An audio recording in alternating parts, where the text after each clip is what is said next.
गाँव में गले लगाया करने आई है पत्र पुष्प फल जो श्रद्धा से हर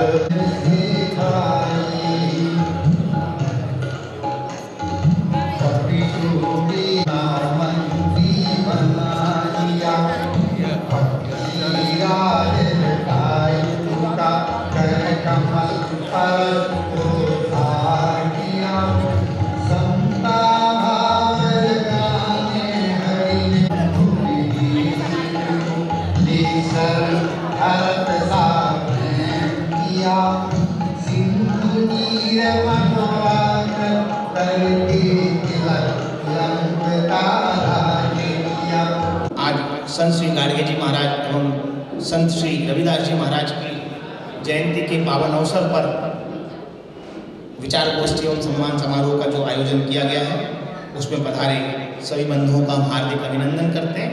हमारे मुख्य अतिथि महोदय कुछ ही क्षणों में सभा कक्ष में पधार रहे हैं और उनके आगमन के साथ ही हम आज के कार्यक्रम का विधिवत शुभारंभ करेंगे। समरसता सेवा संगठन परम पूज्य जगत गुरु रामानंदाचार्य रामभद्राचार्य जी के महाराज के शुभाशीष से पिछले वर्ष 13 अप्रैल से जबलपुर में कार्य कर रहा है और अपनी स्थापना से लेकर अभी तक भिन्न भिन्न समाजों के आराध्य महापुरुषों की जयंतियों के माध्यम से समरसता सेवा संगठन ने समरसता के अपने उद्देश्य को प्राप्त करने के लिए प्रयास किया। निश्चित रूप से अभी तक का जो भी कार्य हुआ है उसमें आप सबकी बड़ी भूमिका है। आप सभी का बहुत बड़ा योगदान समरसता सेवा संगठन को मिला है। आपकी उपस्थिति से, आपके सहयोग से और समय समय पर आप सबके द्वारा मिलने वाले मार्गदर्शन से हमारा उत्साह भी बढ़ता है और कार्य कुशलता में वृद्धि होती है।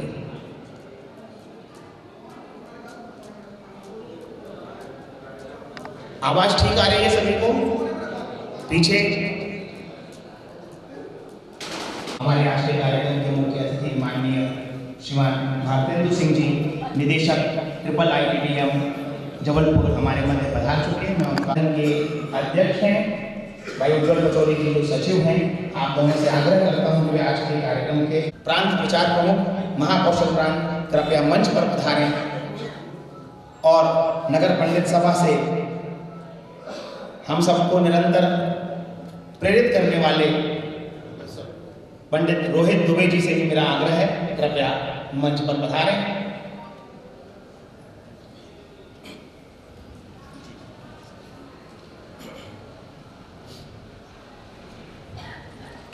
एक बार जोरदार पहले करतल ध्वनि से हम सब, आपकी करतल ध्वनि मुझे कार्यक्रम मंच का आग्रह है, मंच से निवेदन है, अनुमति हो तो कार्यक्रम।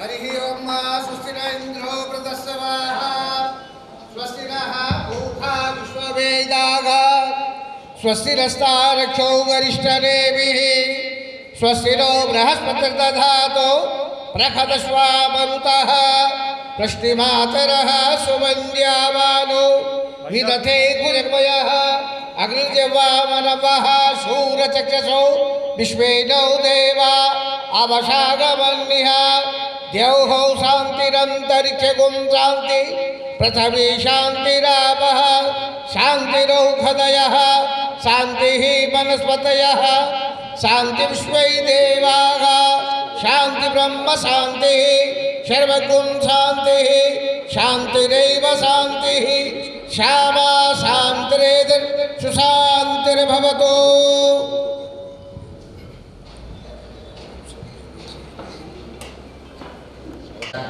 जैसा कि समरसता सेवा संगठन को पूज्य गुरुवर का आदेश है कि 7 बार विजय महामंत्र का जप करके हम अपने कार्यक्रम को आरंभ करते हैं, तो आइए हम सब सामूहिक स्वरों में श्री राम जय जय राम का जाप करेंगे और 7 बार इस जप को करने के पश्चात हमारे कार्यक्रम को हम आगे बढ़ाएंगे। श्री राम जय जय राम, श्री राम जय राम, श्री राम जय जय राम, श्री राम जय श्री राम जय जय राम, श्री राम श्री राम जय जय राम। भारत माता की, भारत माता की, वंदे वंदे। मंचासीन अतिथियों के स्वागत के क्रम को आरंभ करते हुए मैं सर्वप्रथम संस्था के सचिव भाई उज्जवल पचौरी जी से आग्रह करूंगा वे हमारे आज के कार्यक्रम के मुख्य अतिथि माननीय श्री भारतेंदु कुमार सिंह जी का स्वागत वंदन अभिनंदन करें। Bharatendu Kumar Singh ji professor of physics, BSc, MSc और उसके बाद बनारस हिंदू विश्वविद्यालय से 1995 में आपने पीएचडी की। पोस्ट डॉक्टोरल फेलोशिप के लिए आप इजराइल और इटली गए। पोस्ट डॉक्टोरल रिसर्च साइंटिस्ट के रूप में आपने कोलंबिया विश्वविद्यालय न्यूयॉर्क अनुभव है और 15 वर्ष से अधिक आप प्राध्यापक अध्यापन के कार्य में हैं। 10 विद्यार्थियों ने आपके पर्यवेक्षण में यानी आप उनके सुपरवाइजर रहे, उन्होंने पीएचडी प्राप्त की और 2 विद्यार्थियों के आप को सुपरवाइजर के रूप में अपनी सेवाएं दे चुके हैं। भारत वर्ष की अनेक शैक्षणिक और नियंत्रक बॉडीज जिनको हम बोर्ड्स कहते हैं उनमें आप सदस्य के रूप में निरंतर कार्य करते रहे हैं। लंबा प्रशासनिक अनुभव है। अनेक शैक्षणिक अकादमिक संस्थानों में आपने सेवाएं दी हैं और भारतवर्ष के लिए अनेक महत्वपूर्ण रिसर्च प्रोजेक्ट जिनमें इसरो से भी संबंधित एक प्रोजेक्ट शामिल है उसमें आपने अपनी भूमिका निभाई है। आप जैसे व्यक्तित्व को अपने मुख्य अतिथि के रूप में पाकर हम सब गदगद हैं। जोरदार करतल ध्वनि से आदरणीय भारतेंदु कुमार सिंह जी का अभिनंदन करें। हमारे आज के कार्यक्रम के मुख्य वक्ता माननीय श्री विनोद दिनेश्वर जी, आपके स्वागत के लिए मैं श्रीमान प्रहलाद अग्रवाल जी जो कि लाला राम स्वरूप रामनारायण पंचांग के संपादक हैं उनसे आग्रह करूंगा। बचपन बाल्यकाल से ही स्वयं सेवक के रूप में आदरणीय विनोद जी ने अपना राष्ट्रभक्ति का भाव प्रकट कर दिया और तब से लेकर आज तक राष्ट्र को ही स्वयं को समर्पित कर दिया। पूर्णकालिक प्रचारक जीवन में आप वर्तमान में राष्ट्रीय स्वयंसेवक संघ में विभिन्न दायित्वों को निभाते हुए वर्तमान में महाकौशल प्रांत के प्रांत प्रचार प्रमुख के रूप में दायित्व पर हैं। विश्व संवाद केंद्र के आप प्रमुख प्रचारक हैं। वही विश्व संवाद केंद्र जिसके माध्यम से हम शाश्वत हिंदू गर्जना जैसी पत्रिका को प्राप्त करते हैं जहां से उसका प्रकाशन होता है।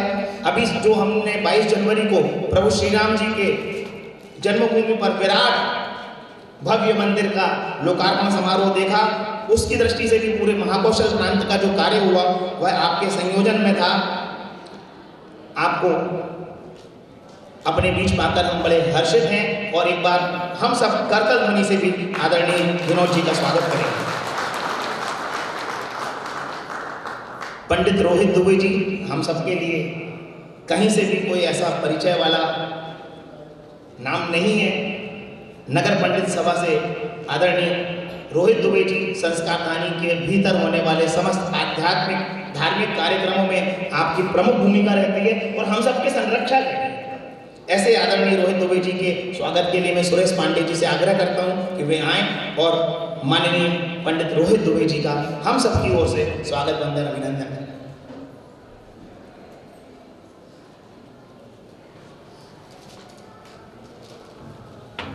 वैसे भी भारत भूमि श्रेष्ठ व्यक्तित्वों की भूमि है, महापुरुषों की भूमि है और जबलपुर में हम सब के लिए रोहित दुबे जी भी किसी प्रेरक व्यक्तित्व से महापुरुष से कम नहीं है। ऐसे आदरणीय रोहित दुबे जी का सम्मान हम सबकी ओर से भाई सुरेश पांडे जी कर रहे हैं।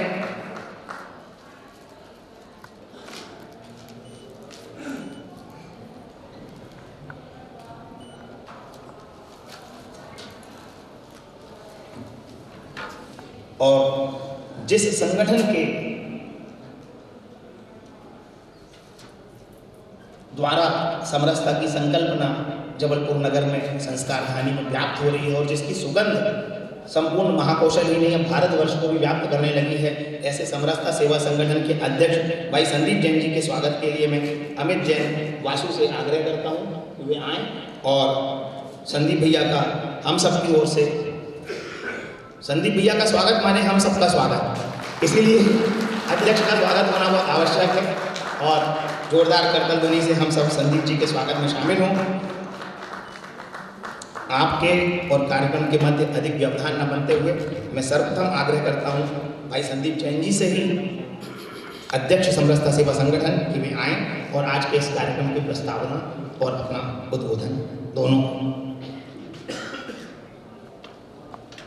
प्रदान करें। आदरणीय संदीप जैन जी।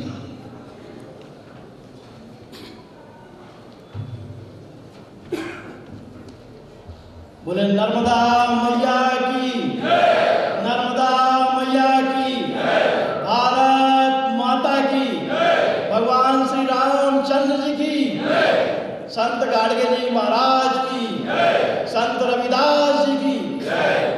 आज समरसता सेवा संगठन के आग्रह पर सभागार में उपस्थित, जिनकी उपस्थिति से आज के इस कार्यक्रम की गरिमा प्रदान हो रही है, ऐसे हमारे मुख्य अतिथि परम सम्मानी भारतेंदु सिंह जी, भारत माँ के ऐसे लाडले सपूत जिन्होंने अपना सारा जीवन राष्ट्र सेवा को समर्पित किया, ऐसे आज के मुख्य वक्ता हम सभी के मार्गदर्शक प्रेरक परम सम्मानी विनोद जी भाई साहब हमारे बीच में अपनी विशिष्ट उपस्थिति से गरिमा प्रदान कर रहे आचार्य पंडित रोहित दुबे जी, संस्था के सचिव भाई उज्ज्वल पचौरी जी, इस कार्यक्रम का संचालन कर रहे भाई नीरज अग्रवाल जी और इस सभागार में उपस्थित समाज के विभिन्न वर्गों के स्वनाम नाम हस्ताक्षर विशिष्टजन, मैं आप सबकी उपस्थिति को संस्था की ओर से नमन करता हूं, प्रणाम करता हूं। कार्यक्रम में थोड़ा विलंब हुआ, इसके लिए मैं आप सभी से क्षमा प्रार्थी भी हूँ। स्वागत के लिए, स्वागत उद्बोधन और प्रस्तावना के लिए कहा गया है, तो हम सभी एक ही परिवार के, एक ही विचार के लोग हैं, आप सभी का यहाँ स्वागत है। जहाँ तक समरसता सेवा संगठन की बात है, तो आज से लगभग 1 वर्ष पूर्व 20 दिसंबर को संत गाडगे जी महाराज जी की पुण्यतिथि के अवसर पर ही समरसता सेवा संगठन के गठन का विचार आया था। उस दिन हम लोगों ने प्रथम बार नर्मदा तट पर कुछ साथियों ने बैठ के विचार किया था कि अलग अलग क्षेत्रों में कार्य करते हुए भी समाज के भीतर कुछ ऐसा कार्य किया जाए जिससे समाज के सभी बंधु एक साथ मिलकर राष्ट्र कल्याण के लिए काम करें। तो ये विचार आया कि एक संस्था बनाई जाए, और जब उस संस्था बनाई जाए तो किस क्षेत्र में काम करेगी। तो ये आया कि समरसता का क्षेत्र ऐसा है जिसमें कार्य तो अनेकों वर्षों से, सैकड़ों वर्षों से हो रहा है, लेकिन उसको कुछ नए तरीके से किया जाए। तो उस दिन गठन का विचार आया और विधिवत उसके पंजीयन की प्रक्रिया प्रारंभ हुई और लगभग 1 महीने में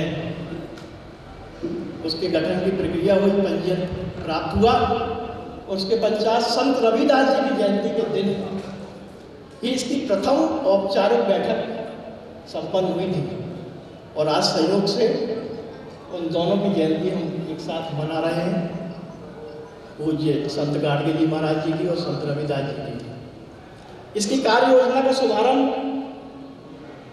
बाबा साहब भीमराव अंबेडकर जी की जयंती 14 अप्रैल के पूर्व संध्या पर 13 अप्रैल को तुलसी पीठाधीश्वर पद्म विभूषण परम पूज्य रामभद्राचार्य जी की और शहर के तमाम संत जनों की पावन उपस्थिति में हुआ था। आप सभी को यह अवगत कराते हुए बड़ा हर्ष हो रहा कि संस्कार धानी के हर वर्ग के लोगों के सहयोग से संस्था ने जो 32 जयंतियों की कार्य योजना तैयार की थी और यह अभी हमारा 27वां कार्यक्रम आज यहाँ पर होने जा रहा है। इसमें हर वर्ग के, हर जाति के, हर समाज के लोगों का भरपूर सहयोग प्राप्त हुआ है।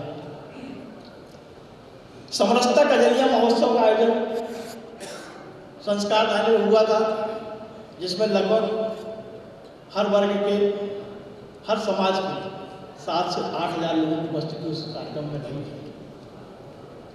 इतने अल्प समय में आप सभी का जो सहयोग और मार्गदर्शन मिला है वो प्रणाम है। और इसी श्रृंखला में अब जब 10 महीने हो चुके हैं, अगले 13 अप्रैल को हमारा पूरा 1 साल हो जाएगा। अगले वर्ष का भी कैलेंडर तैयार करने की प्रक्रिया चल रही है और इसी तारतम्य में परसों 25 तारीख को संस्कार धानी के तमाम प्रबुद्ध जनों की और सामाजिक संगठनों की बैठक बुलाई गई है, जिसमें विचार विमर्श के उपरांत उस पर निर्णय लिया जाएगा। आज फिर बात करते हैं, अभी हमारे बीच में हम सभी का सौभाग्य है कि आज माननीय भारती जी एवं विनोद जी जैसे विशिष्ट विभूतियों का हमको मार्गदर्शन प्राप्त होने वाला है। इसलिए ज़्यादा समय नहीं लेते हुए मैं पुनः संत गाडगे जी महाराज एवं संत रविदास जी के चरणों में आप सभी की ओर से, अपनी ओर से, संस्था की ओर से प्रणाम निवेदन करते हुए अपने शब्दों को विराम देता हूँ। भारत माता की जय। धन्यवाद संदीप जी। और वास्तव में ये बड़ी प्रसन्नता का विषय है कि आज ही के दिन समरसता सेवा संगठन की प्रथम औपचारिक बैठक हुई थी। संतों की कृपा है और संतों की कृपा का प्रसाद है कि हम सब निरंतर आगे बढ़ रहे हैं। समरसता सेवा संगठन की एक परंपरा यह भी है कि जिस भी महापुरुष का पर्व हम मनाते हैं, चाहे वो जयंती पर्व हो या अन्य प्रकार से कोई पर्व हम मनाते हैं, तो समरसता सेवा संगठन की ओर से भी एक कार्यकर्ता वक्ता के रूप में अपने विचार अवश्य व्यक्त करता है। मैं आग्रह करता हूं भाई श्रीकांत साहू जी से कि वे आएँ और समरसता सेवा संगठन की ओर से आज के इस पावन अवसर पर अपने विचारों से हम सबको अवगत कराएं। भाई श्रीकांत साहू जी।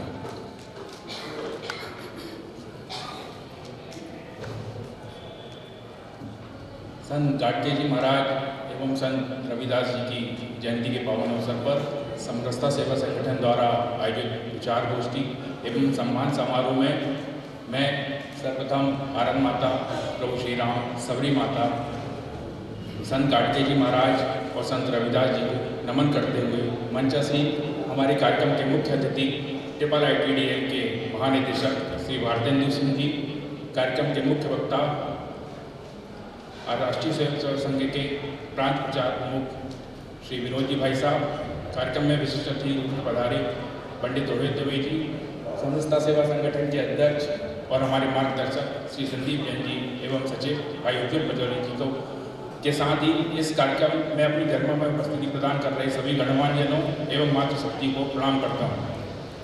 आज मुझे ऐसे 2 संतों के जन्म जयंती के जीवन पर बोलने का अवसर मिला है, जिन्होंने अपने उपदेश, वाणी और विचार से धर्म, जाति, वर्ण, क्षेत्रवाद और भाषावाद से ऊपर उठकर समरस समाज की स्थापना के लिए प्रयास किए और उस समरस समाज की स्थापना के लिए ही आज हम सब उनकी वाणी, उपदेश और विचारों को आत्मसात करने यहाँ एकत्रित हुए हैं। सर्वप्रथम मैं जीवनी के लिए संत गाडगे जी महाराज की बात करूँगा। संत गाडगे जी का जन्म आज से लगभग 148 वर्ष पूर्व महाराष्ट्र राज्य के अकोला जिले की अंजन तहसील के शेरपुर गांव में हुआ था। उनका जन्म धोबी जाति में हुआ था। उनके पिताजी का नाम झिंगरा जी और माता जी का नाम सुखुबाई था।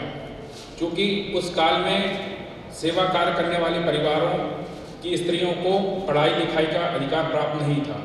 पढ़ाई लिखाई के अधिकार की बात तो दूर है, उन्हें साफ सुथरे कपड़े पहनने का, अच्छे और बड़े मकान में रहने का अधिकार भी प्राप्त नहीं था। चूँकि संत गाडगे जी बचपन में अपने बाल्यकाल में जानवर चराने का कार्य करते थे, साथ ही खेती बाड़ी का कार्य करते थे। उस दौरान उन्होंने अपने दोस्तों के साथ मिलकर एक भजन मंडली बनाई और प्रभु के भजन में लग गए।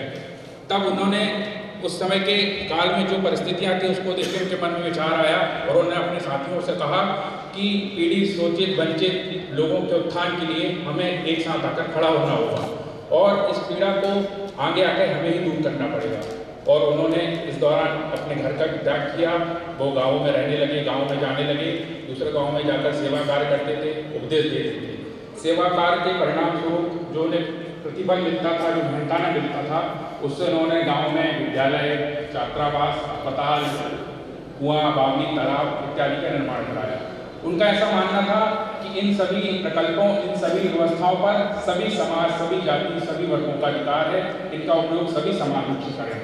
उन्होंने अपने जीवन काल में उपदेश देते हुए प्रभु भक्ति के साथ साथ सर्व समाज को सभी को एक सा भाव, एक सा दर्जा मिले, इसके लिए बहुत प्रयास किया। संत गाडगे जी महाराज बाबा भीमराव अम्बेडकर के समकालीन थे। चूँकि वे 15 वर्ष उम्र में उनसे बड़े थे, लेकिन बाबा भीमराव अम्बेडकर और संत गाडगे जी दोनों एक दूसरे के प्रशंसक थे। संत गाडगे जी के उपदेशों को सुनने कभी कभी बाबा भीमराव अम्बेडकर भी आया करते थे। बाबा भीमराव अम्बेडकर ने शोषित, पीड़ित, वंचितों के लिए जो कार्य किया, उसका प्रभाव संत गाडगे जी पर भी पड़ा। बाबा भीमराव अम्बेडकर का जब देहावसान हुआ, उसका बहुत ज़्यादा असर संत गाडगे जी के जीवन पर भी पड़ा। उन्होंने उस दौरान वे बीमार रहने लगे, उन्हें दवाइयाँ बंद कर दी, भोजन लेना बंद कर दिया और उसका परिणाम हुआ कि 1956 में वो हमारे बीच से नहीं रहे। संत गाडगे जी का व्यक्तित्व और कृतित्व इतना बड़ा था कि उस समय 1989 में महाराष्ट्र सरकार ने अमरावती में संत गाडगे अमरावती विश्वविद्यालय की स्थापना की। 1998 में तत्कालीन भारत सरकार ने उनके नाम पर एक डाक टिकट जारी किया। 2001 में महाराष्ट्र सरकार ने उनके सफाई और स्वच्छता अभियान को देखते हुए संत गाडगे स्वच्छता अभियान का प्रारंभ किया। हम कह सकते हैं संत गाडगे जी एक व्यक्ति नहीं, संस्था थे और उनके उपदेशों और विचारों से हमें बहुत कुछ सीखने मिलता है और वो आज भी प्रासंगिक है। दूसरे हमारे संत जिनकी जन्म जयंती कल है और उनकी पूर्व संध्या पर हम आज ये कार्यक्रम भी आयोजित कर रहे हैं, ऐसे संत रविदास जी। मन चंगा तो कटौती में गंगा, ये कहावत हमने हमेशा बचपन से सुनी है। इस कहावत का संदर्भ संत रविदास जी के जीवन में अलग था। किस संदर्भ में उन्होंने ये कहावत कही थी, ये बात सभी को जानकारी में है, लेकिन इस कहावत का सही भावार्थ ये है कि यदि आपका मन शुद्ध है, आपके कार्य करने की नीयत अच्छी है, आपकी नीयत अच्छी है, तो आपका किया हुआ हर कार्य गंगा के समान पवित्र होता है। माघ पूर्णिमा सन ईस्वी 1376 में उत्तर प्रदेश के बनारस जिले के गोवर्धनपुर गांव में उनका जन्म हुआ था। उनकी माता का नाम जलसा देवी, पिता का नाम संतोष दास था। संत रविदास जी को भारतवर्ष के अलग अलग प्रांतों में अलग अलग नामों से भी जाना जाता है। उत्तर प्रदेश, मध्य प्रदेश और राजस्थान में उन्हें हम रैदास या रविदास के नाम से जानते हैं। गुजरात, महाराष्ट्र में उन्हें रोहिदास और बंगाल में रेखुदास के नाम से भी जाना जाता है। पुरानी पांडुलिपियों में उनके नाम रामादास, रेमादास, रौदास भी पढ़ने में आते हैं। संत रविदास जी ने अपने विचारों में, अपने लेखों में, अपने जीवन काल की जीवन गाथा में धर्म के महत्व को बताया। उनका कहना था कि धर्म के उच्च मानकों को हमें आत्मसात करना चाहिए और धर्म को लेकर चलना चाहिए। चूँकि वे चर्मकार समाज से आते थे, उनका जन्म उसमें हुआ था, तो अपने पैतृक कार्य को करते हुए वे प्रभु की भक्ति में लीन रहते थे। और उनका ऐसा मानना था कि हमें प्रभु की भक्ति करने के लिए कोई ज़रूरी नहीं है कि हम किसी मंदिर जाएं, किसी तपोस्थली जाएं, हम साधना करें, तपस्या करें, हम अपने दैनिक कार्यों, जीवन यापन के कार्यों के साथ भी प्रभु की भक्ति कर सकते हैं। चूँकि उस दौरान कुछ अस्पृश्यता, छुआछूत, ऊंच नीच का भाव था, उनके मन में ये बात भी चलती थी। इसको लेकर भी उन्होंने बहुत प्रयास किए, धर्म को लेके और इन सब कुरीतियों को लेकर उन्होंने यात्राएं भी की। वह उनके समकालीन संत कबीरदास जी थे। संत कबीरदास जी और संत रविदास जी, ये उस समय के महान वैष्णव संत स्वामी रामानंदाचार्य जी के शिष्य थे और उनसे ही प्रेरणा लेकर वे कार्य करते थे। कुछ ऐसा पढ़ने में भी आया है कि संत रविदास जी की वाणी को गुरुवाणी में भी स्थान दिया गया है। उनकी शिष्या के रूप में परम कृष्ण भक्त क्षत्रिय कुल गौरव मीराबाई को भी मान्यता मिली है। और ऐसा भी पढ़ने में आया है कि चित्तौड़गढ़ के राजा राणा सांगा की पत्नी भी उनकी शिष्या थी। आज भी चित्तौड़गढ़ में संत रविदास जी की छतरी बनी हुई है। इन दोनों महान संतों की आज जन्म जयंती है और आज उनकी जन्म जयंती के अवसर पर समरसता सेवा संगठन के इस कार्यक्रम में आप सभी के साथ हम सभी यदि इन दोनों के उपदेशों, वाणी और विचारों को आत्मसात करेंगे तो हमारी सच्ची भावांजलि उनके प्रति होगी। बहुत बहुत धन्यवाद। अरुण यह मधुमय देश हमारा, अरुण यह मधुमय देश हमारा, जहाँ पहुँच अनजान क्षितिज को मिलता एक सहारा। अरुण यह मधुमय देश हमारा। राष्ट्रकवि जयशंकर प्रसाद जी ने शायद यह रचना इन्हीं सब कारणों से लिखी कि एक से एक संत, एक से एक महान विभूतियाँ इस भारतवर्ष में हर किसी को जिसको चाहिए उसको सहारा देने के लिए, मार्गदर्शन देने के लिए सदैव उपलब्ध हुई हैं। ऐसी पावन भारत भूमि में हम सबका जन्म हुआ है। हम धन्य हैं, धन्य हैं। बहुत सुंदर तरीके से श्रीकांत जी ने अपनी बात रखी। कार्यक्रम को आगे बढ़ाते हुए मैं आज के कार्यक्रम के माननीय मुख्य अतिथि श्रीमान भारतेंद्र कुमार सिंह जी से आग्रह करूंगा कि वे हम सबको अपना मार्गदर्शन प्रदान करें। आदरणीय भारतेंद्र जी।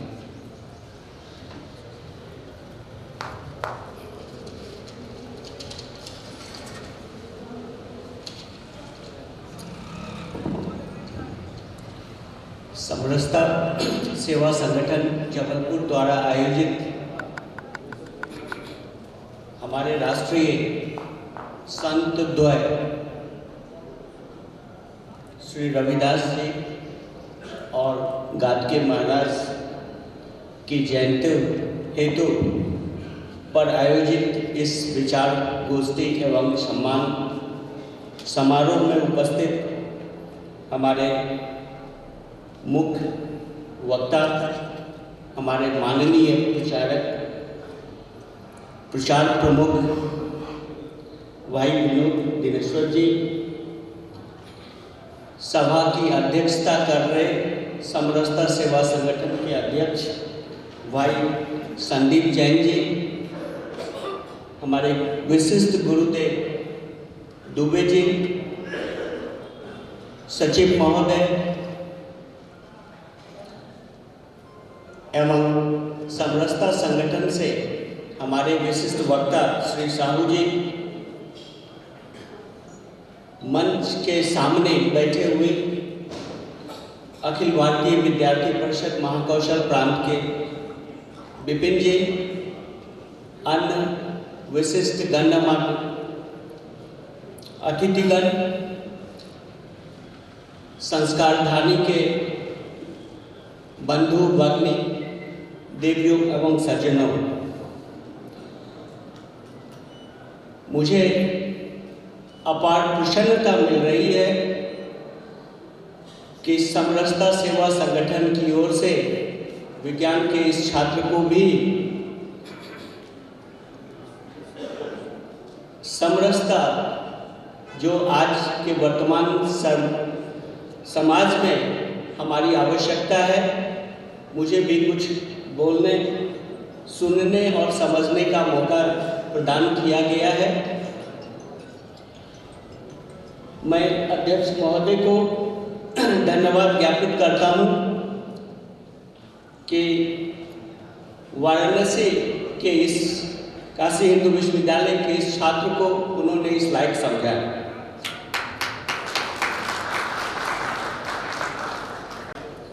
सामाजिक समरसता के प्रतीक हमारे राष्ट्रीय संत द्वादशी गाडगे जी महाराज एवं संत रविदास जी की जयंती पर प्रथम मैं उन्हें कोटि कोटि नमन आप सबकी ओर से, अपनी ओर से, संस्थान परिवार की ओर से करता हूँ। सामाजिक समरसता के ये दोनों महान समाज सेवी कर्मयोगी का बाल्यकाल यदि हम देखते हैं तो हम पाते हैं कि रविदास जी और महाराज गाडगे जी दोनों का बाल्यकाल बहुत ही गरीबी में गुजरा है।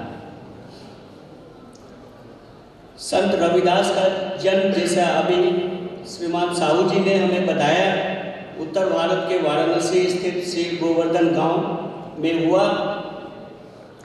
और मूलतः वो चरकार संप्रदाय से जाति से आते थे और अपने बाल्यकाल में वो मोची का काम करते थे बनारस की गलियों में अपने पिता के साथ। संत महाराज गाडगे जी महाराज को यदि हम देखते हैं, बाल्यकाल में ही, काफ़ी कम उम्र में ही उन्होंने अपने पिता को खो दिया और फिर अपनी माता के साथ उन्हें अपने नाना के गांव जाना पड़ा। आप यदि उनकी जीवनी देखें, हमेशा अभाव की जिंदगी में उन्होंने अपना सारा जीवन दिया है और जब नाना के यहाँ गए, खेलने की उम्र थी, तो नाना के जो खेत थे उसमें उन्होंने अपनी निपुणता दिखाई और कुछ ही क्षणों में, कुछ ही वर्षों में वो एक बहुत ही कुशल किसान कहलाए जाने लगे। इसी दौर में वो समाज को देखते थे, वहाँ से कुछ सीखते थे और फिर अल्पकाल में उन्होंने घर त्याग कर पूरे राष्ट्र को अपना घर बना लिया। महाराज गाडगे ने महाराष्ट्र के कोने कोने में, आज यदि हम देखते हैं, हमारा समाज देखता है तो ये देखता है कि गाडगे महाराज के पास एक लकड़ी का डंडा हुआ करता था, एक भिक्षा के रूप में एक बर्तन हुआ करते थे और एक चादर उनके पास हुआ करती थी। अपनी तमाम जिंदगी धर्मशालाओं के बरामदे में या किसी वृक्ष के नीचे वो अपना समय बिताते थे। जो भी भिक्षा में मिलती थी उनका संचयन करके, एक एक करके, आज हम देखते हैं कि महाराष्ट्र का कोई भी ऐसा जिला होगा जहाँ उन्होंने धर्मशालाएं नहीं बनाई, विद्यालय नहीं खोले, जन सामाजिक कल्याणों में भिक्षा के माध्यम से उन्होंने अपना सर्वस्व न्यौछावर कर दिया। ऐसा व्यक्तित्व हमारे महाराज गाडगे महाराज का था, यह हम आप समझ सकते हैं। वो मानते थे कि धार्मिक आडंबरों का उन्होंने जो सीखा था अपनी जिंदगी से, तो उन्हें ये आडंबर, हमारे वक्ता ने आपको बताया, वो मंदिर में भगवान नहीं देखते थे। उनका कहना था कि समाज में दरिद्र नारायण के रूप में ईश्वर विद्यमान है। हर भारतीय को दरिद्र नारायण की सेवा करनी चाहिए। इस ढंग के लोगों के लिए, उनके विकास के लिए हम सबको मिलजुल के काम करना चाहिए और उन्होंने अपनी पूरी जिंदगी इस पे लगा दी। आज हम 21वीं सदी में के स्वच्छता अभियान को देखते हैं, लेकिन आप सच पूछें तो स्वच्छता का यह अग्रदूत हमारे महाराज गाड़गे जी थे और हमारे प्रधानमंत्री जी ने भी यह परिकल्पना उनके इस कार्य से ही की होगी, ऐसा हमारा मानना है। धर्म के नाम पर होने वाली पशु बलि उस जमाने में हुआ करती थी। महाराज गाड़गे उसके भी विरोधी थे, बचपन से हमेशा कहते थे ये नहीं होनी चाहिए। यही नहीं, नशाखोरी हो, छुआछूत हो और सामाजिक बुराइयां जो वो देखते थे, मजदूरों और किसानों का जो शोषण उस वक्त हुआ करता था, इस पर भी उन्होंने विस्तृत रूप से महाराष्ट्र में क्रांतिकारी कार्य उन्होंने किया, निस्वार्थ भाव के। यदि हम संत रविदास जी को देखें, वो भी एक दबे कुचले समाज से आते थे।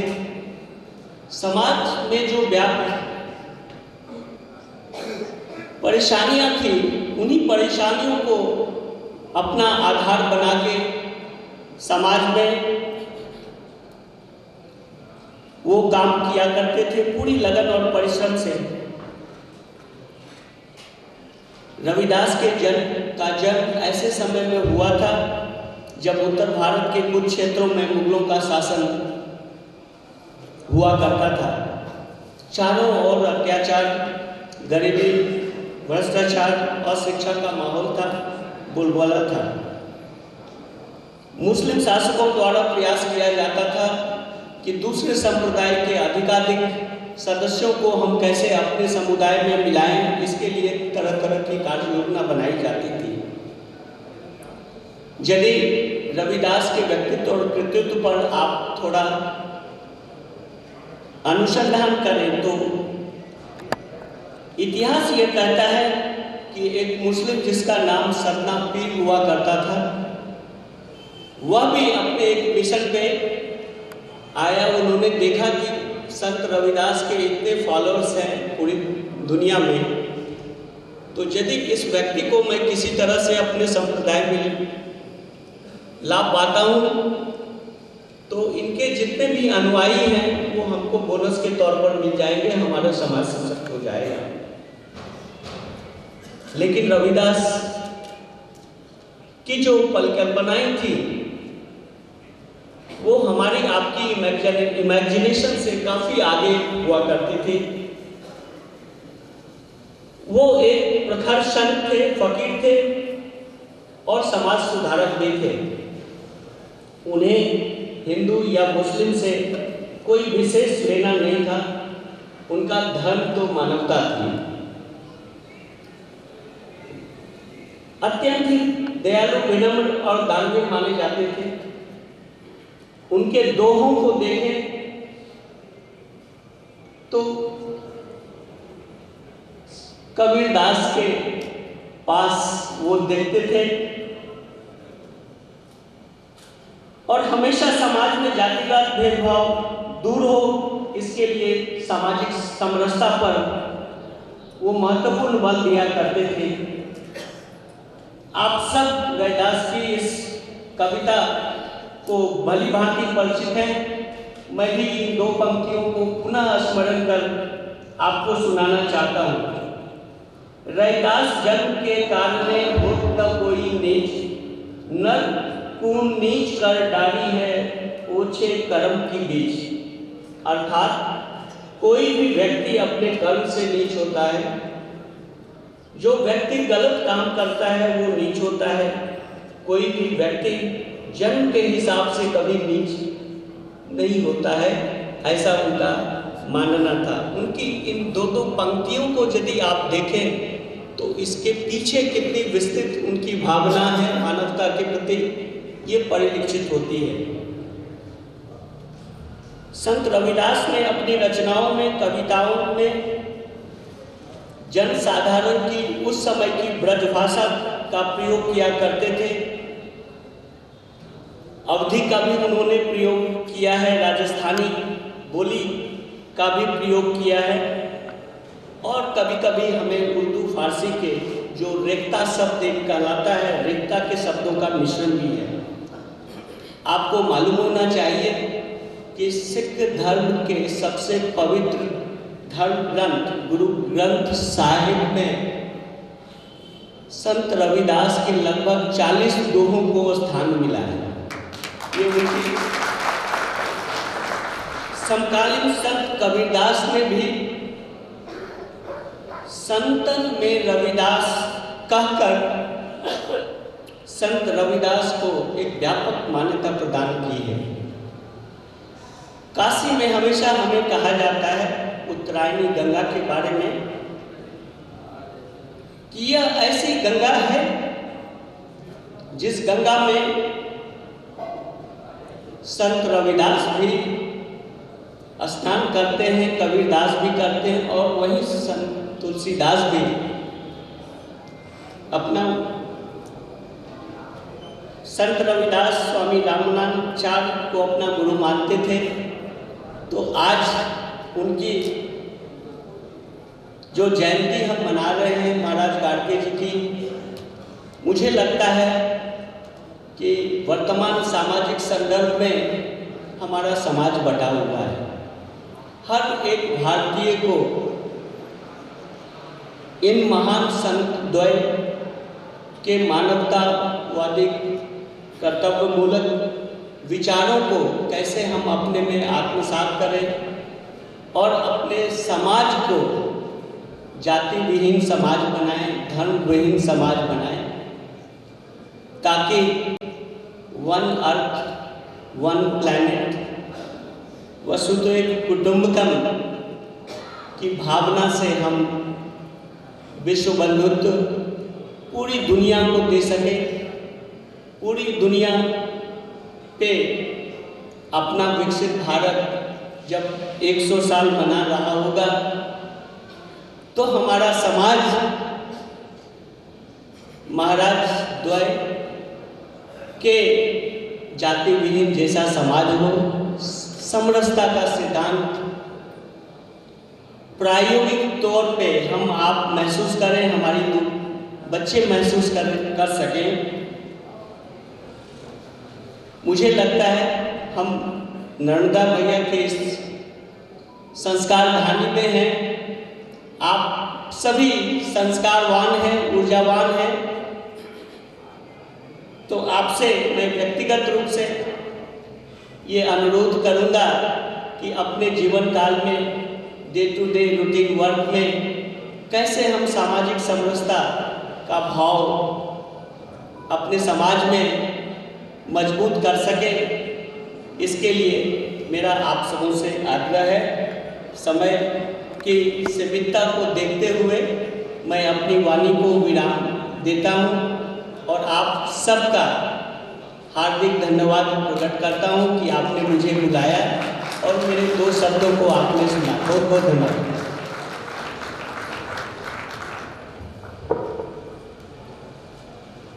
धन्यवाद आदरणीय भारतेंदु जी। विषय आपका फिजिक्स अवश्य है, लेकिन आज हम लोगों को ऐसा लग रहा था कि आपका सामाजिक समरसता पर भी विशेषज्ञता आपको हासिल है।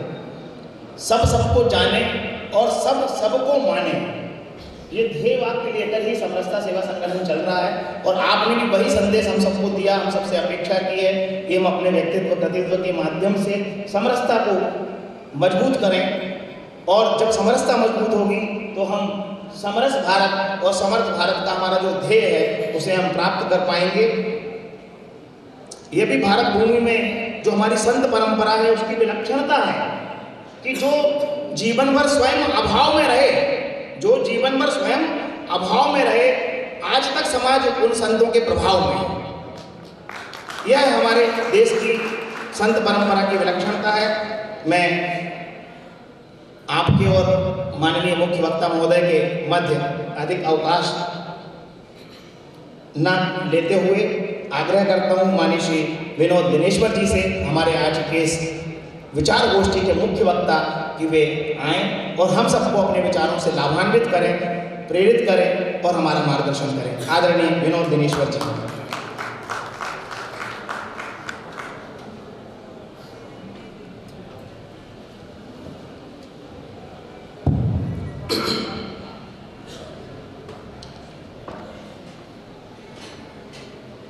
आज के कार्यक्रम के मुख्य अतिथि आदरणीय भारतेंदु सिंह जी, मंच पर उपस्थित पंडित रोहित आचार्य जी, इस संगठन के अध्यक्ष महोदय और उनके पदाधिकारीगण और आज के कार्यक्रम में उपस्थित जबलपुर महानगर के गणमान्य नागरिक भाइयों और बहनों,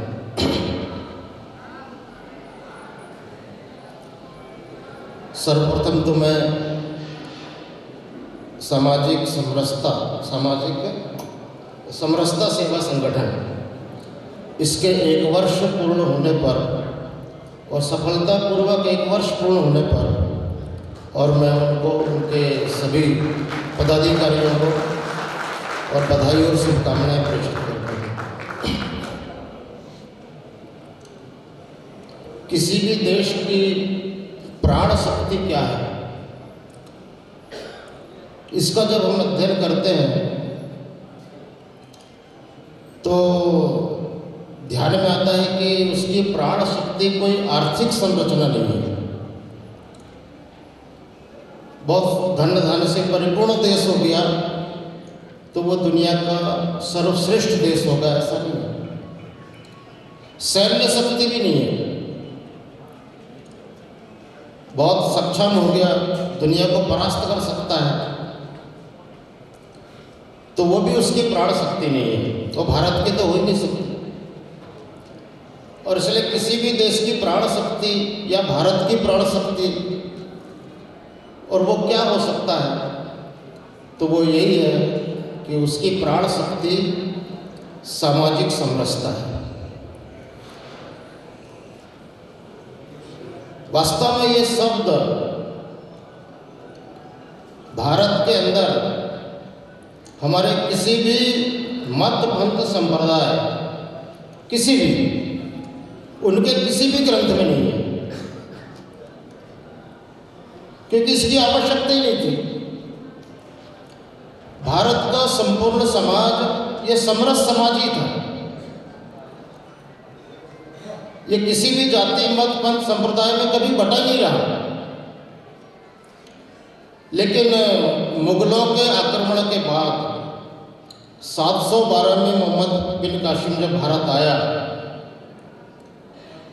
और उसके साथ मुगल साम्राज्य हिंदुस्तान के अंदर जब और प्रतिष्ठापित हुआ और उन्होंने जब भारत का अध्ययन किया, भारत के बारे में जाना, तो भारत को हम कैसे परास्त कर सकते हैं, कैसे तोड़ सकते हैं, कैसे समाप्त कर सकते हैं, इसके ऊपर हम राज्य कैसे स्थापित कर सकते हैं, उसका अध्ययन करते करते उन्होंने वो सारे काम किए। और उसमें मूल था कि भारत को कैसे तोड़ना, तो इनके मंदिरों को तोड़ो, इनके धर्म ग्रंथों को समाप्त करो,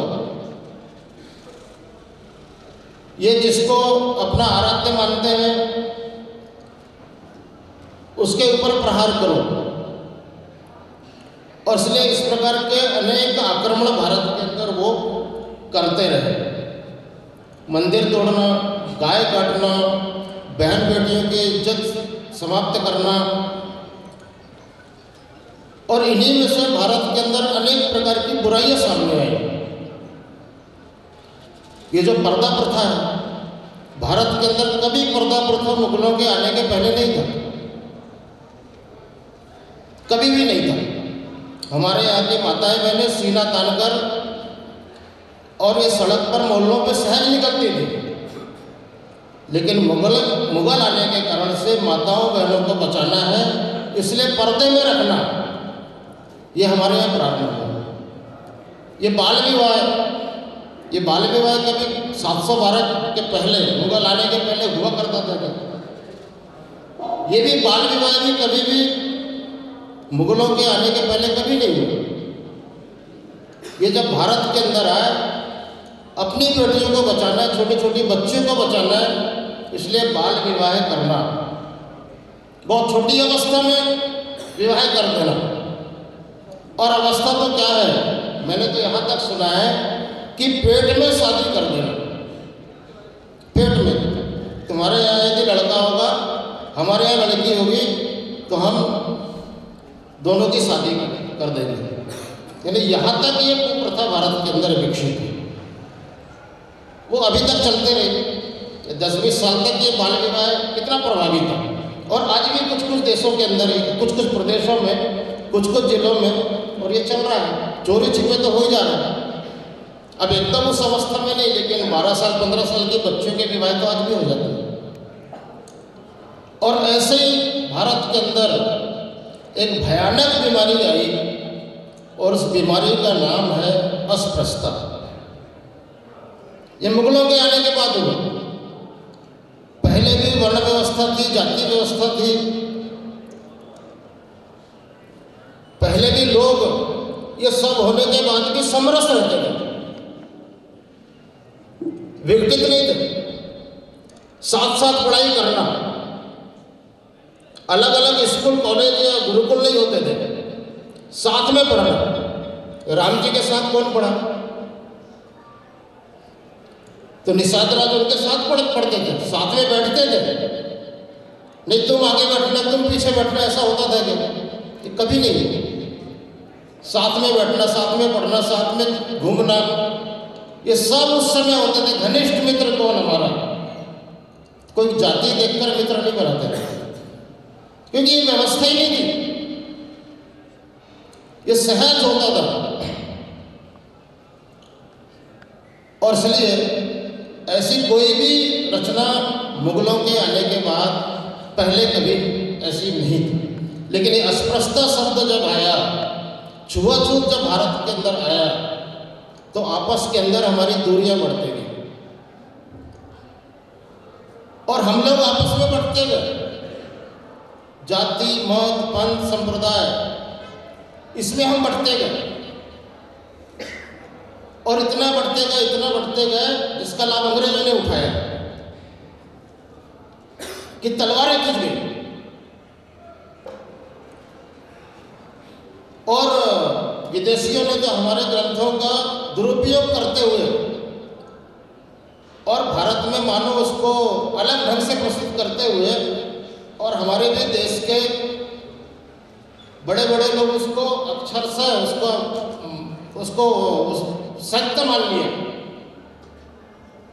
वो भी हो, यानी दुनिया को श्रेष्ठ बनाने निकला हुआ समाज, हम विश्व मार्यम, ये हम जब कहते हैं, दुनिया को श्रेष्ठ बनाने वाला समाज, यानी दुनिया में भ्रमण करेगा, घूमेगा, फिरेगा, आएगा, जाएगा। लेकिन एक और बीमारी भारत के अंदर डाल दी गई कि नहीं, भारत के लोग या भारत के संत महंत महापुरुष ये समुद्र लांग नहीं सकते। एक बड़ी समस्या ये भी है। ये सब मुगल आने के बाद हुए, और इसलिए इन समस्याओं को जड़मूल निर्मूलन करना ये वास्तव में आज की आवश्यकता है। और इसलिए मैं जिस संगठन में काम करता हूँ, राष्ट्रीय स्वयंसेवक संघ, उस संगठन की स्थापना का मूल ही है कि इस देश का जो मूल समाज है, हिंदू समाज, ये आपस के अंदर विघटित है, असंगठित है, जातियों में बटा है, एक दूसरे का छुआ, ये खाता नहीं पीता नहीं, बेटियां उसके रिश्ते नहीं होते।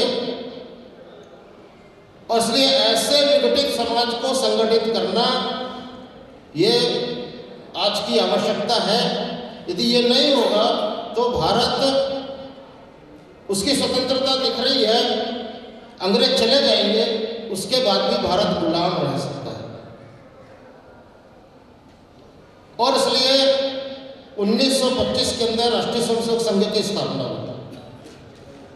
संगठित समाज, बिना संगठित समाज के संपूर्ण हिंदू समाज का संगठन, यहाँ का जो मूल समाज है, उसके संगठन के बिना, उसके बिना संगठित भारत को हम विश्व गुरु के स्थान पर नहीं पहुंचा सकते।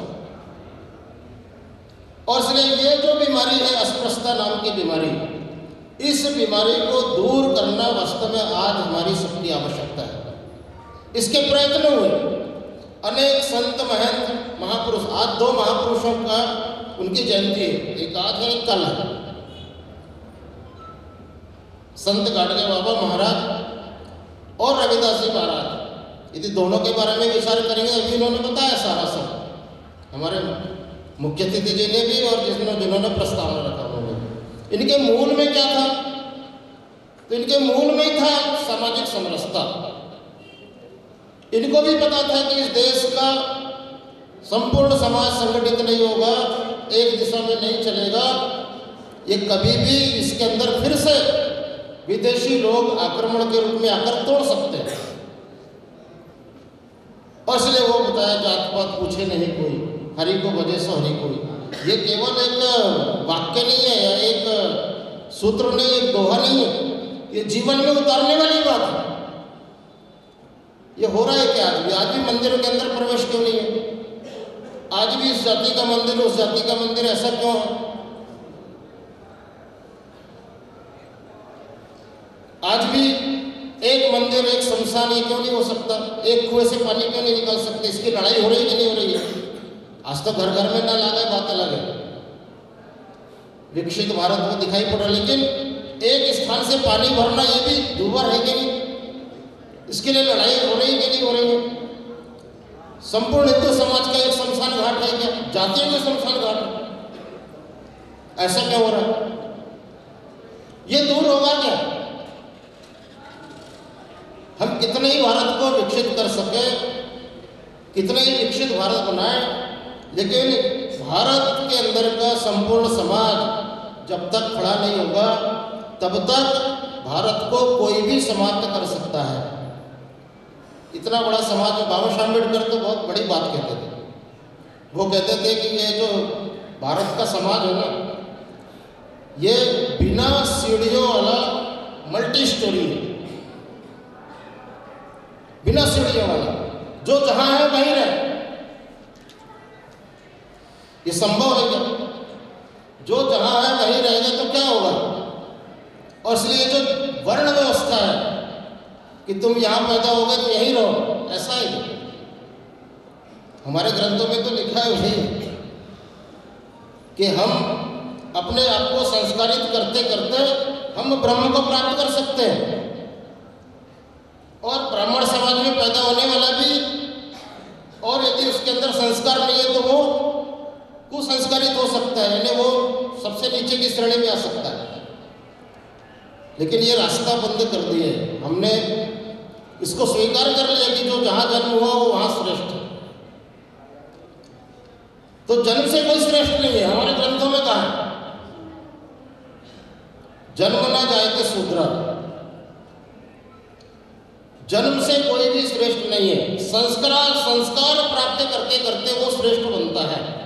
तो ये मान्यता ये हमारे अंदर है क्या? लेकिन हमने मान लिया जिसका जन्म जहां हुआ है वही श्रेष्ठ है।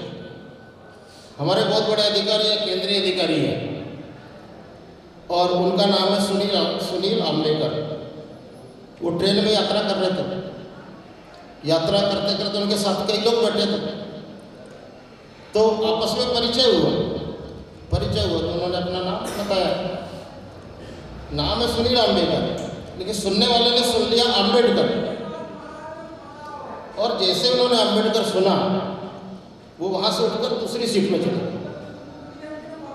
क्या मानसिकता है आदमी? आम्बेडकर और अम्बेडकर दोनों में अंतर है। आज हम आम्बेडकर कहेंगे तो बाबा साहब अम्बेडकर, उनकी जाति के भी अस्पृश्य समाज, आम्बेडकर नहीं है। लेकिन मानसिकता कैसी है ट्रेन के अंदर भी? आज भी इस मानसिकता को समाप्त करना हमारा उद्देश्य है। कार्यक्रम करना उद्देश्य नहीं है।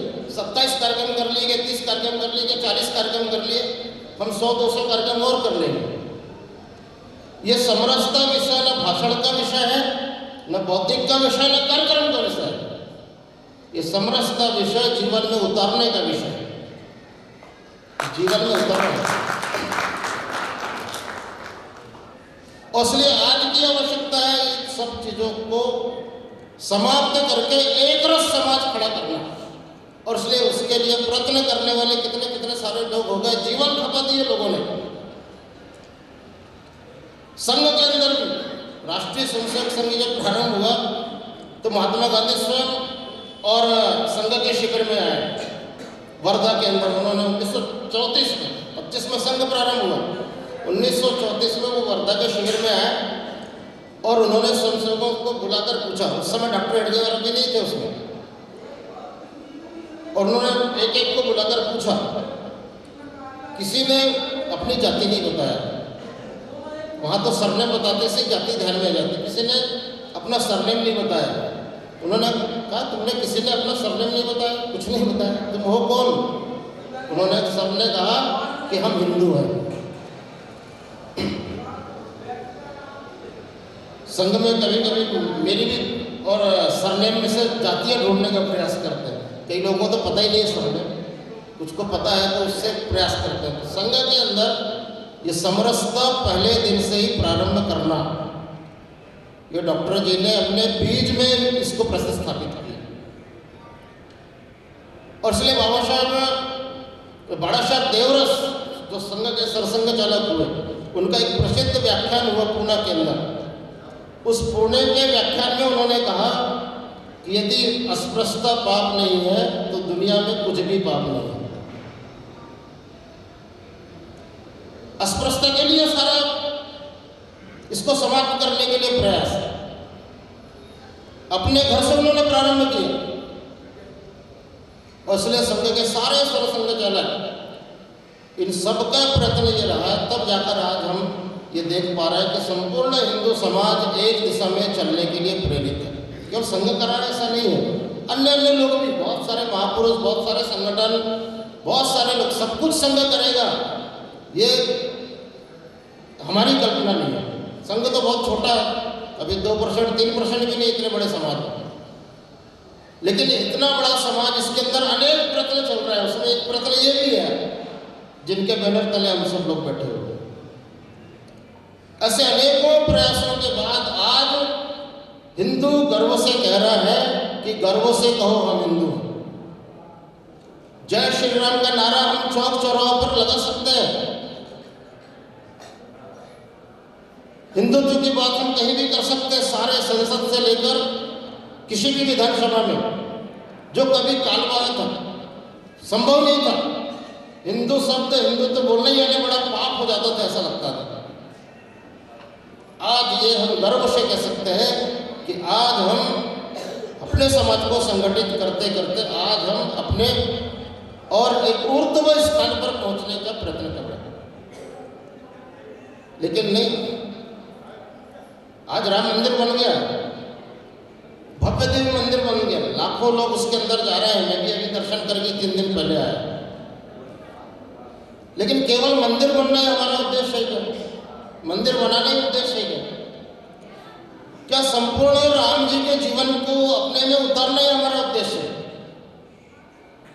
और इसलिए उसके बारे में बहुत सारी बातें कहना नहीं। वो राम भद्राचार्य जी आए थे, इसी बैनर में आए थे, उन्होंने बहुत सारी बातें उसके अंदर की। और इसलिए उनके मित्र से लेकर और जिनका उन्होंने अंतिम संस्कार किया, ऐसे जटायु से लेकर और माता सबरी तक उन्होंने कहानी बताई। पर ये सब कहानी की बातें हैं क्या? जटायु का संस्कार पिता मान के करना एक कितनी बड़ी बात है, एक पक्षी का संस्कार करना। और माता सबरी, जिसको आज के समय में हम कहेंगे कि ये अस्पृश्य समाज की थी, उसके झूठे बेर सेवन करना, ये कोई छोटी मोटी बात नहीं है। आज तो सामने बैठा है तो उठ के बाजू में चले जाना, ये आज भी क्यों हो रहा है? लेकिन इसको समाप्त करना और आज ऐसी सबरियों को नमन करना, आज ऐसी सबरियों का विकास करना, ये हम कर सकते हैं क्या? आज वनांचल में रहने वाले वनवासी बंधु हों, गिरिवासी बंधु हों, या इस प्रकार का अस्पृश्य समाज है, वो दीनहीन अवस्था में आज भी क्यों है? आज भी भारत की 30% आबादी ये गरीबी रेखा के नीचे क्यों है?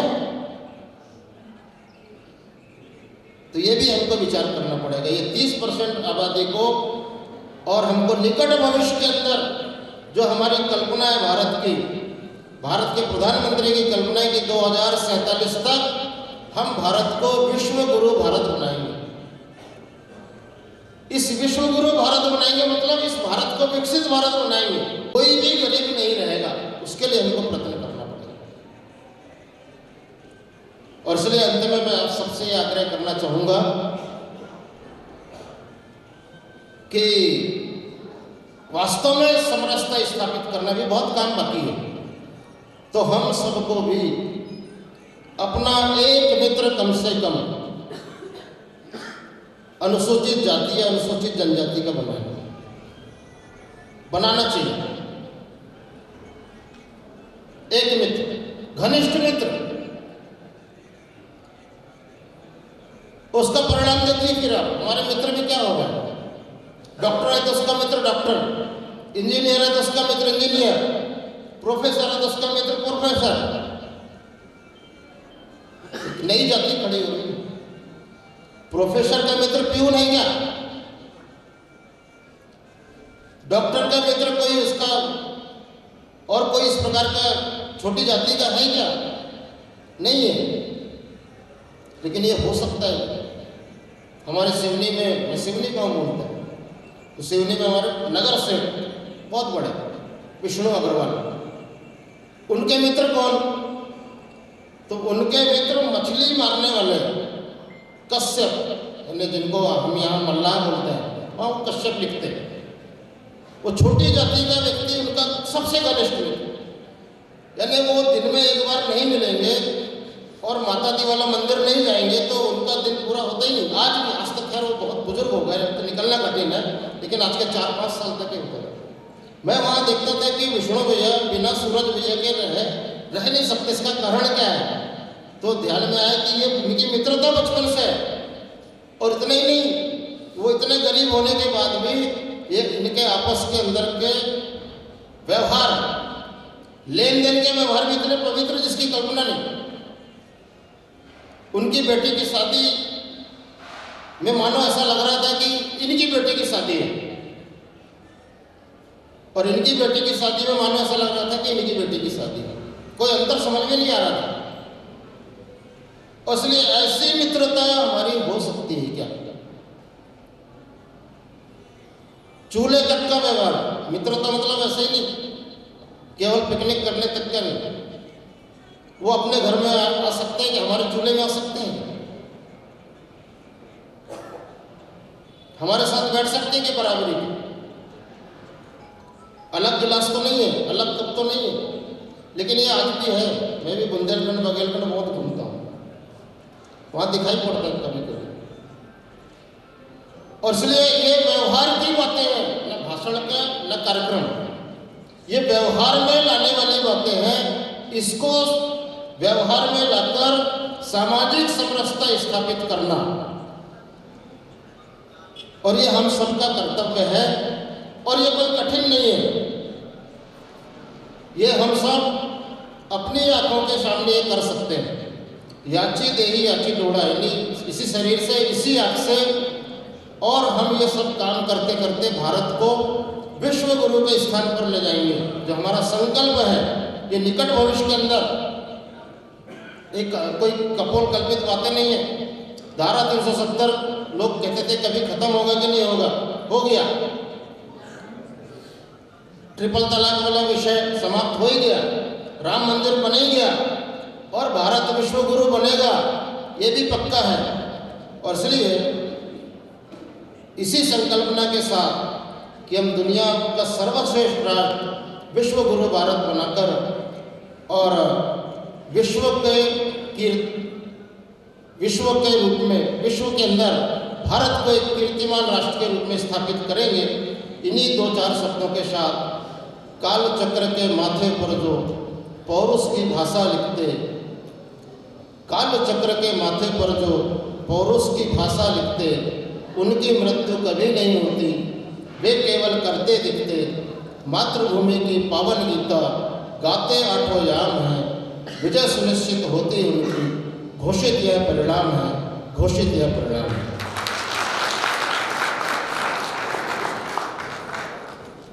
विजय सुनिश्चित होती उनकी घोषित यह परिणाम है। समरसता जीवन में उतारने का विषय है, व्यवहार का विषय है।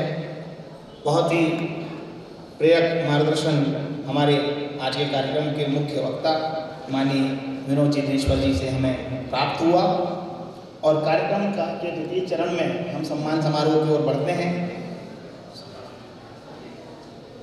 संतोष भैया, सम्मान समारोह का क्रम श्रीमान कमलेश चौधरी जी से कृपया पधारें। श्रीमान गोपीनाथ जी,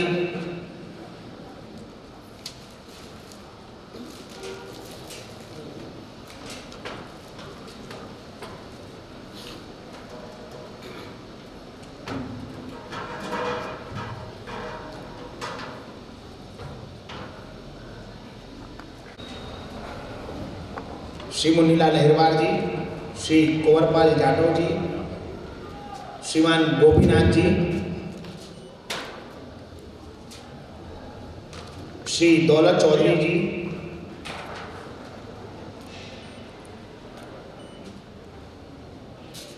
कृपया पधारें।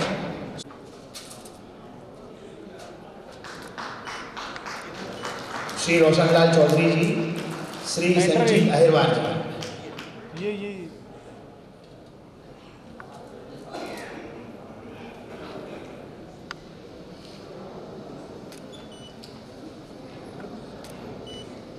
आप इधर जाओ, इधर साइड में। संजीत जी,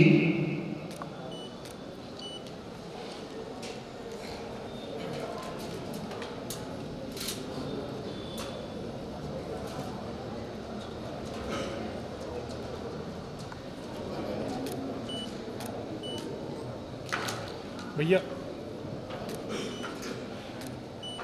एक चित्र सभी बंधुओं का एक साथ हो जाए।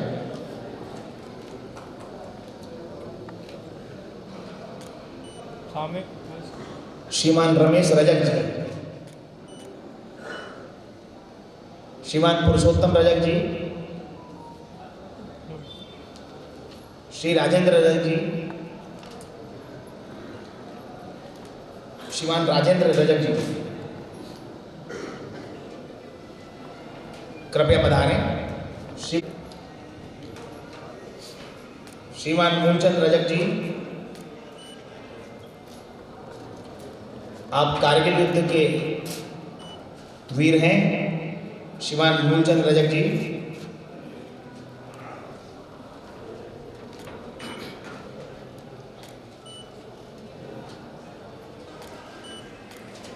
सरोज रजक जी, आप शासकीय शिक्षक हैं। सरोज रजक जी, सुरेश भगोरिया जी, आप रेलवे से सेवानिवृत्त हैं और वर्तमान में सामाजिक कार्यों में योगदान कर रहे हैं। इधर नगर के युवा रजक समाज सेवा समिति के उपाध्यक्ष जय सिंह रजक जी, वरिष्ठ समाजसेवी श्रीमान मनोहर रजक जी,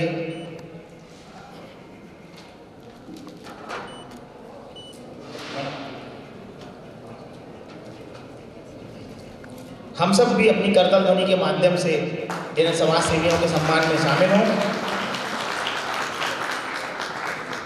श्रीमान शंभू रजक जी और महिला समाज सेवी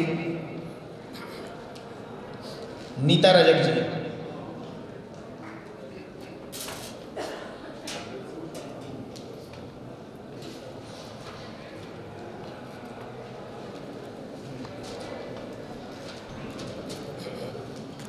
श्रीमान धर्मेंद्र रजक जी,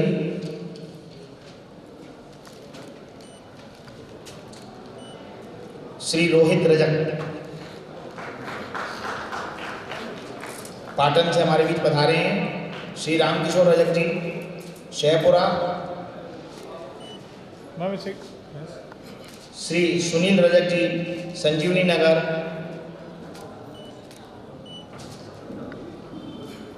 मातृशक्ति में अभिलाषा रजक जी, हनुमान ताल,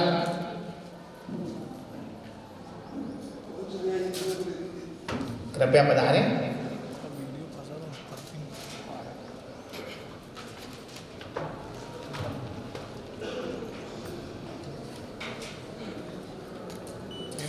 सच्चे संत सदा सद्गुण का बिखराते रहते मकरंद। हम आज दो महान संतों की जयंती के अवसर पर यह कार्यक्रम कर रहे हैं। तो सच्चे संत सदा सद्गुण का बिखराते रहते मकरंद, और जो भी पास चला आता है, जो भी पास चला आता है, पा जाता है मधुर सुगंध, पा जाता है मधुर सुगंध, और उसका अपना जीवन भी सुरभित हो जाता है संतों के सानिध्य से। ऐसे महान भारत के संतों पूज्य रविदास जी महाराज और पूज्य संत गाडगे जी महाराज की जयंती का अवसर पर यह सम्मान समारोह का कार्यक्रम श्रीमान गणेश रजक जी, श्रीमान मुकेश रजक जी आधारताल, श्री भगवत प्रसाद रजक जी समीक्षा टाउन,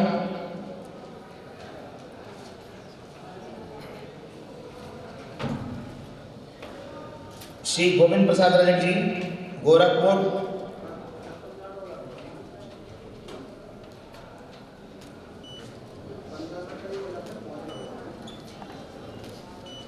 मातृशक्ति समाज सेवियों से हमारे बीच ज्योति रजक जी और कृष्णा रजक जी हैं, कृपया वे भी मंच पर पधारें। ज्योति रजक जी और कृष्णा रजक जी।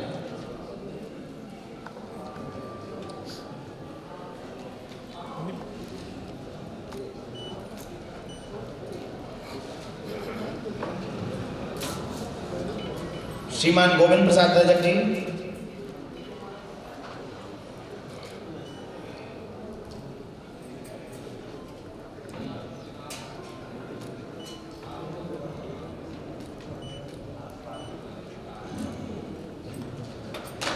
आई बहन जी आ गए।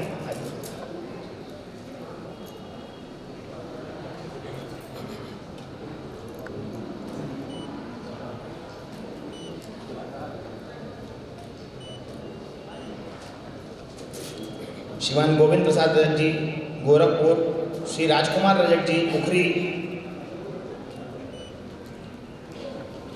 श्रीमान प्रहलाद रजक जी विजयनगर।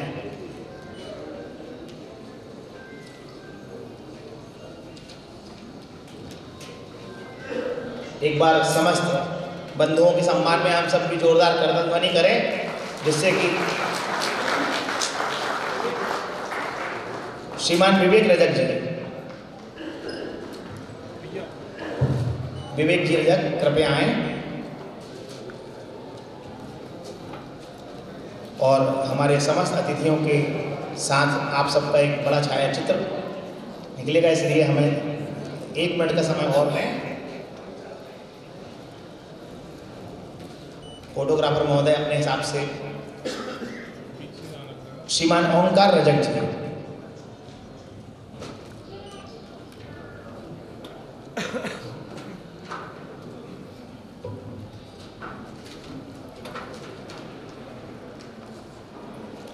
संत हृदय निर्मल है जैसे माँ रेवा का पावन तीर, संत हृदय निर्मल है जैसे माँ रेवा का पावन तीर, हर प्यासे की प्यास बुझाता ज्ञान भक्ति का देकर नीर, ज्ञान भक्ति का देकर नीर।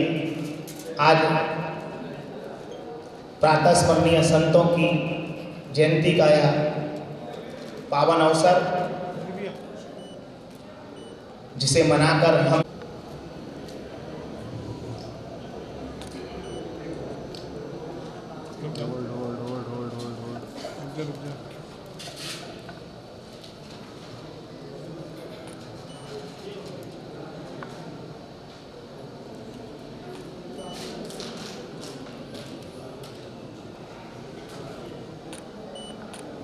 आप इधर आ जाइए। ठीक है।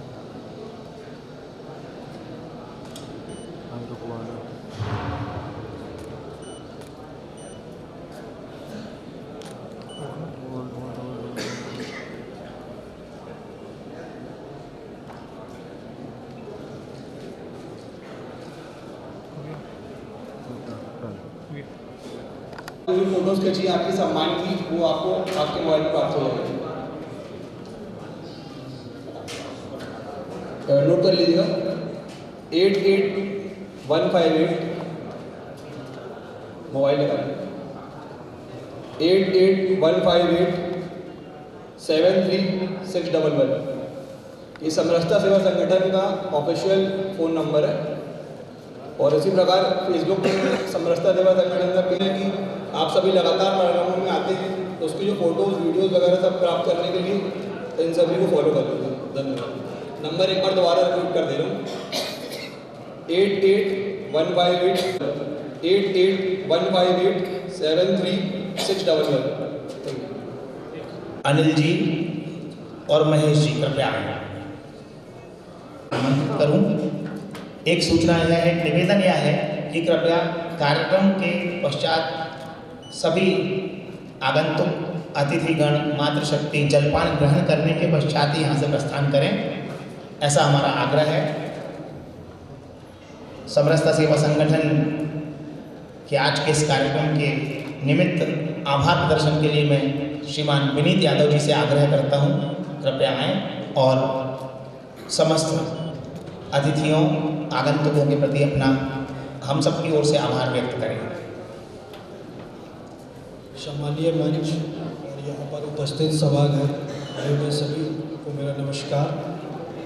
आज समरसता सेवा संगठन की ओर से गाडजी जी और रविदास जी की जयंती और आप लोगों की उपस्थिति की ओर से आप सभी को बहुत बहुत आभार व्यक्त करता हूँ।